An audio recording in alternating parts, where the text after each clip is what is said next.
Alors, écoute, mademoiselle. Bonjour. Alors, nous sommes le 20. Je vois la porte ici. Nous sommes le 24. 2020. Bonjour monsieur. Bonjour. Nous sommes le 24 2025. Aujourd'hui, nous allons étudier le parallélogramme. Parallélogramme.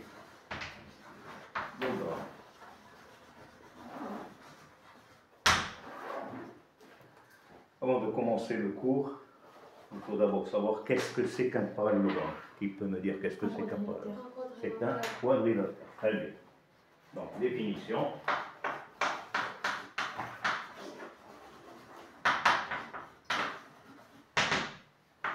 Un parallélogramme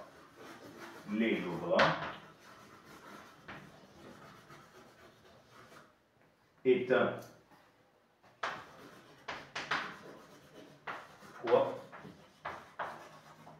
quadrilatère. Est-ce que c'est suffisant lorsque je dis c'est un quadrilatère? Non. Pourquoi?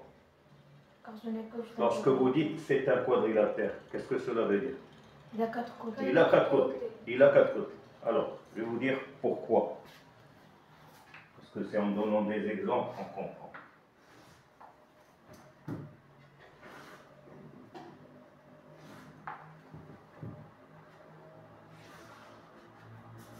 La figure suivante, ABCD. Elle a combien de côtés?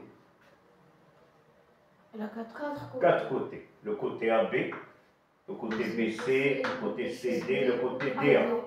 Donc c'est un quadrilatère. Oui. Mais est-ce que cette figure est un parallélogramme? Non. Donc la définition n'est pas tout à fait exacte. Donc, elle est incomplète si vous voulez. Alors on va dire un parallélogramme est un quadrilatère dont les côtés opposés sont parallèles. Sont parallèles. Un parallélogramme est un quadrilatère, c'est bien, 4 côtés, mais il faut ajouter les côtés opposés sont parallèles, comme le tableau que vous avez devant vous. C'est un quadrilatère ou pas? Non. Le tableau, c'est un quadrilatère. Pourquoi?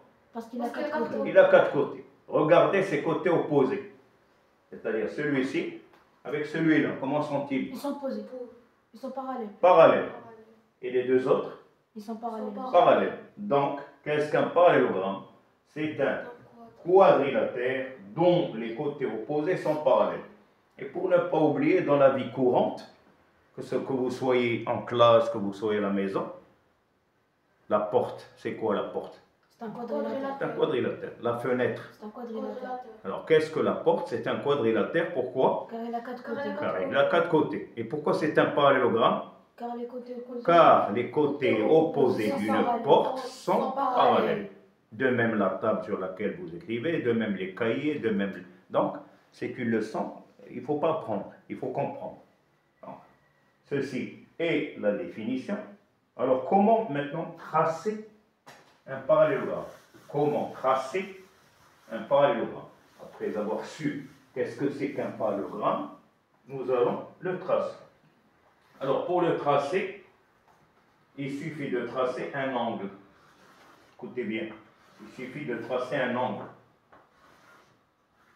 On peut le tracer obtus ou aigu, comme vous voulez. Obtus ou aigu, un angle.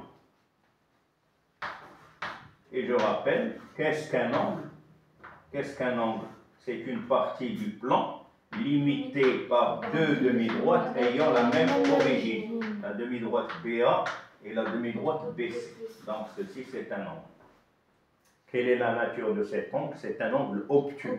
Pourquoi? Parce que sa mesure, elle vaut plus que celle d'un angle droit, plus qu'un angle droit. Alors après, qu'est-ce que je vais faire? Je vais prendre mon compas et je vais mesurer le côté AB. J'aurais pu commencer par le côté BC, c'est votre choix. Vous avez combien de côtés pour l'instant? 2. 2. Alors, soit vous mesurez le côté AB, Ou bien le côté BC. ou le côté BC, au choix. Alors maintenant, si je mesure le côté AB, avec mon compas, la pointe sur B, je vais remettre la pointe sur C et tracer quoi? Un arc de cercle. De façon à avoir deux côtés de même longueur. Attention. Deux côtés de même longueur. B. Et ici, je trace un arc. Je fais de même avec le côté BC. Toujours avec le compas, la pointe de compas sur B. Je reporte la pointe de compas sur A. Et je trace un arc.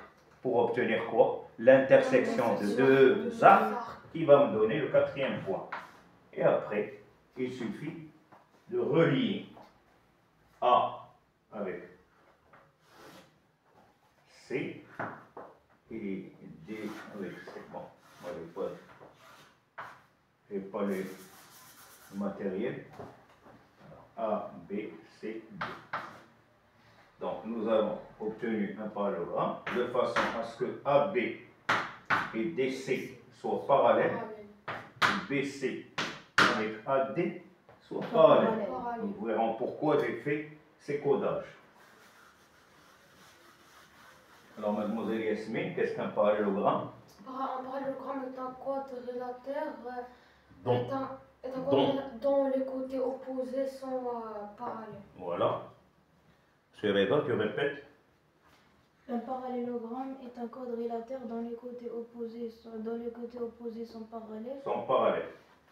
Maintenant, nous allons voir les propriétés. Nous allons voir les propriétés. Donc, on ne va pas apprendre.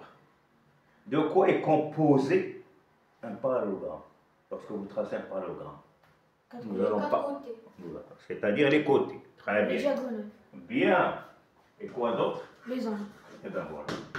Les côtés, les angles et les diagonales. Et les diagonales. Comme ça, on n'apprend pas. On n'apprend pas. Si je fais un parallélogramme à main levée, je trace un parallélogramme à main levée. A, B, C, D. Dans ce parallélogramme, il y a 4 côtés. Nous allons parler des côtés. Dans ce parallélogramme, il y a 4 angles. Donc nous allons parler des angles. Et enfin, dans ce parallélogramme, il y a ce qu'on appelle les diagonales. Nous allons parler des diagonales. Et voilà pour les propriétés. Donc ce n'est pas la peine d'apprendre. Parlons d'abord des côtés. Excusez-moi si je me répète. Combien y a-t-il de côtés dans un parallélogramme? 4. Pour changer en fait, on va mettre M, N, P, Q. Mademoiselle Yasmine, donne-moi 2 côtés opposés dans ce parallélogramme. 2 côtés opposés. MN et QP. MN et QP. MN et QP. Ils sont opposés. Alors, la règle dit, la propriété, les côtés opposés d'un parallélogramme sont de même longueur. Attention, mademoiselle, oublie parallèle. Beaucoup d'élèves confondent. Quand je dis parallélogramme, les côtés sont parallèles. Ça y est. Lorsque je dis parallélogramme, les côtés sont parallèles. C'est pour ça que la langue arabe, malgré ce qu'ils disent, elle véhicule mieux les sciences. لماذا؟ لأننا نقول متوازي أضلاع. قلبناها أضلاعه كيف هي؟ متوازية. أضلاعه متوازية. Lorsqu'on dit parallélogramme, on entend le mot parallèle, mais qui est parallèle, on ne le dit pas. En arabe, متوازي الأضلاع. من هم المتوازين؟ هم الأضلاع. أضلاع. Alors, les côtés, mademoiselle opposée. Donne-moi, je répète, deux côtés opposés. MN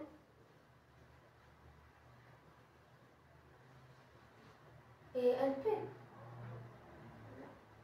Deux côtés opposés, mademoiselle. Opposés l'un en face de l'autre.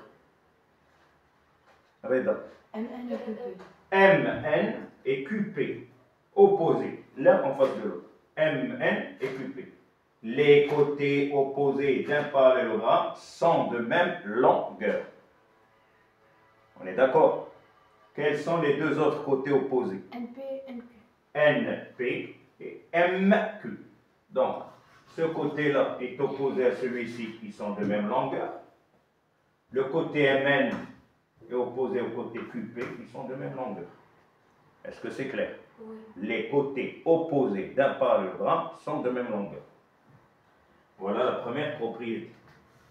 Deuxième propriété, on va parler de quoi? On va parler de quoi? On va parler des diagonales. Des angles. Ah, des angles. Des angles. M, N, P, Q. Nous avons combien d'angles? 4. 4. L'angle de sommet M. L'angle de sommet M. L'angle du sommet N. L'angle de sommet M. Quel est l'angle qui est opposé au sommet M? P. P. Très bien. Alors là, travaille avec intelligence. Comment est l'angle M? Quelle est sa nature? Obtus. Et l'angle P? Obtus. Donc, conclusion, les angles opposés d'un parallélogramme sont de même mesure. On va voir l'angle N, il est comment? Il est comment sa nature? Il est aigu. Aigu. L'angle Q qui est opposé est aigu. Oui. D'accord? Donc, quelle est la deuxième propriété? Les angles, comment? Opposés d'un parallélogramme sont de même mesure. On va ajouter un petit truc que peu de livres mentionnent. Qui va me donner deux angles consécutifs? Deux angles Consécutifs, qui se suivent. Si je prends M, quel est l'angle qui suit M? N. N, ou bien Q. Si je vais à droite, l'angle N est consécutif avec M, et si je vais en bas, l'angle M et Q sont consécutifs. Alors écoutez bien. Deux angles consécutifs dans un parallélogramme sont supplémentaires. Sont Supplémentaires. Qu'est-ce que ça veut dire supplémentaire? Leur somme est égale à 182 degrés. Alors si on vous dit demande pourquoi, ben vous dites, Car ils en sont mes communs. nous allons prendre, nous verrons tout à l'heure, nous allons prendre un parallélogramme particulier. Nous allons prendre un parallélogramme particulier.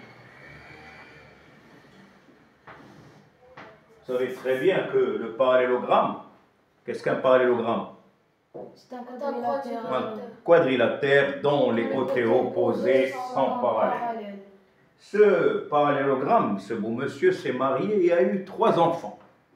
Le carré, le triangle et le rectangle. Le carré plutôt, le carré, le rectangle et le losange. Le carré, le rectangle et le losange. Alors si on vous demande qu'est-ce qu'un carré, avant qu'on l'appelle carré, c'est un quadrilatère. C'est un parallélogramme. C'est un parallélogramme. Attention, quand vous dites, je répète, quadrilatère, ça veut dire 4 côtés. Ça ne veut pas dire qu'ils sont parallèles 2 à 2. Mais lorsque vous dites parallélogramme, ça veut dire que ce quadrilatère a les côtés opposés parallèles. Et combien donc de figures il y a dans ce cas-là? 3 figures. Le carré, rectangle, le carré et le losange. Si on vous demande qu'est-ce qu'un rectangle, c'est un parallélogramme. C'est un parallélogramme. Pourquoi ces côtés opposés sont parallèles? Qu'est-ce qu'un carré? C'est un parallélogramme. Ces côtés opposés sont parallèles. Qu'est-ce qu'un losange? C'est un parallélogramme, car ces côtés opposés, c'est un parallélogramme. Alors, le rectangle, c'est le fils du parallélogramme. Parallélogramme, c'est le nom. Le rectangle, c'est le prénom. Parallélogramme, non. Le carré, le prénom. Parallélogramme, le nom. Losange, le prénom. Bien. Ici, vous avez quoi? 4 angles. Quadrilatère, il a 4 angles. Mais comment sont les angles d'un rectangle? Ils sont droits. Ils sont droits. Il faudrait réviser de temps en temps. Ils sont droits. Qu'est-ce qu'un angle droit? Un angle est droit si ses côtés sont perpendiculaires. Donc la mesure d'un angle droit est égale à 90 degrés.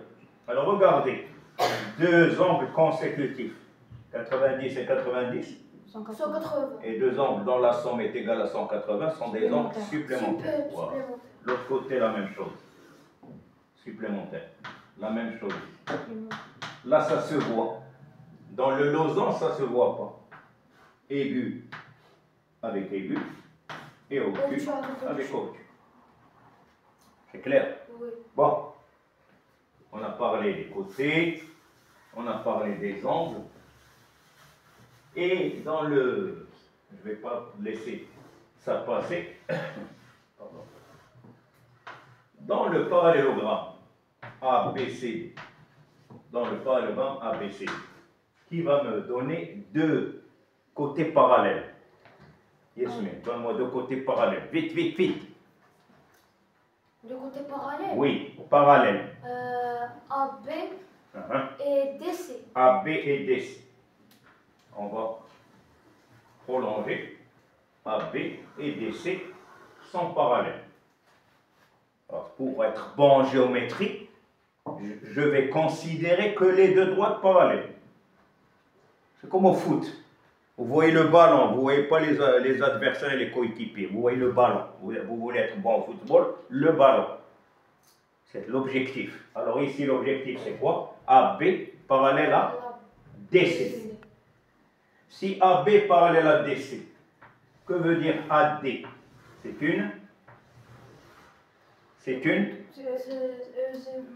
Révisez un peu, c'est une séquence. Réveillez-vous un peu. AB parallèle à DC. AD est une séquence. Deux droites parallèles coupées par une séquence forment 4 angles, ou 4 secteurs angulaires.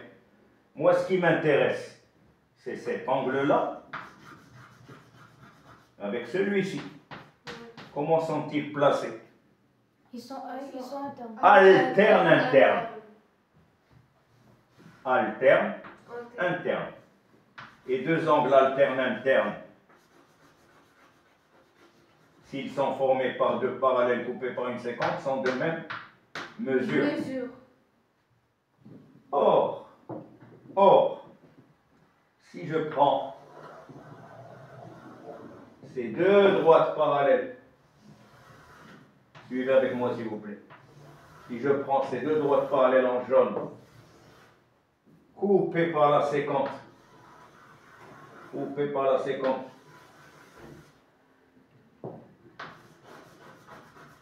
cet angle et celui-ci, comment sont-ils placés? Correspondants. Or, deux angles correspondants qui sont formés par deux droites parallèles et une séquence sont de même mesure. Alors, réfléchissez. Puisque l'angle A et l'angle D sont de même mesure, pourquoi? Ils sont alternes internes. Et l'angle D et l'angle C ont la même mesure. Pourquoi? Parce qu'ils sont correspondants. Conclusion, l'angle A et l'angle C sont de même mesure. Vous voyez? Donc, à travers la leçon précédente, on aurait pu démontrer que deux angles opposés sont de même mesure, sans l'apprendre par cœur. C'est bien d'apprendre par cœur, mais après avoir compris. C'est clair? Oui. Bien. Qu'est-ce qu'il nous reste maintenant? Les diagonales. Qui me rappelle qu'est-ce que c'est qu'une diagonale?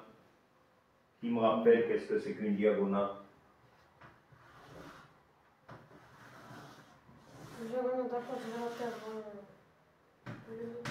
Non, qu'est-ce que c'est qu'une diagonale?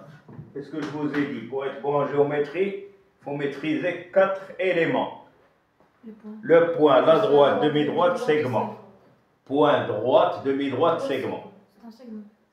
Hmm? La diagonale. La diagonale est un segment. Voilà, tout simplement. Est-ce que la diagonale est un point? Non. Non. Est-ce que c'est une droite? Non. Non. Est-ce que c'est une demi-droite? Non. C'est un segment. Pourquoi c'est un segment? Parce que le segment, c'est une partie de droite ayant deux extrémités. Alors ici, la première diagonale, c'est la diagonale AC. Donc c'est un segment. Pourquoi? Parce qu'il est unité par A et par C. La deuxième diagonale, c'est BD. Alors, on va essayer de mieux expliquer ceci. Qu'est-ce qu'une diagonale? C'est un segment qui relie deux sommets non consécutifs. Il y a combien de sommets dans un parallélogramme? Il y a 4. Il y a 4. Sommet A, sommet B, sommet C, sommet D. Si je prends le sommet A avec B, ils se suivent ou pas? Oui. Alors, donc, est-ce que ça forme une diagonale? Non, ça forme un côté. Car ils ne sont pas consécutifs. B et C sont deux sommets consécutifs. Oui. Forment aussi un côté. Oui. Mais A et C sont deux sommets non consécutifs. Donc, ils forment une diagonale. Alors, qu'est-ce que je remarque? Les deux diagonales, les deux segments jaunes se coupent. Donc, les diagonales sont séquentes. Elles sont séquentes où? Au point O, qui est le point d'intersection des deux diagonales. Donc, nous dirons que O est le milieu de AC et en même temps le milieu de BD. Donc, conclusion, les diagonales d'un parallélogramme se coupent en leur milieu. Et si elles se coupent en leur milieu, que pourrait-on dire de cet angle avec celui-ci? Ils sont opposés. Opposés par le même sommet. Très bien. Et deux angles opposés par le même sommet sont de même mesure. Vous voyez? Et là, vous pouvez parler des angles alternes internes. Hein? À condition d'avoir compris la leçon. Moi, je ne veux pas que vous appreniez par cœur, comme le font certains. Alors, vous prenez vos cahiers, vous écrivez la date. Vite.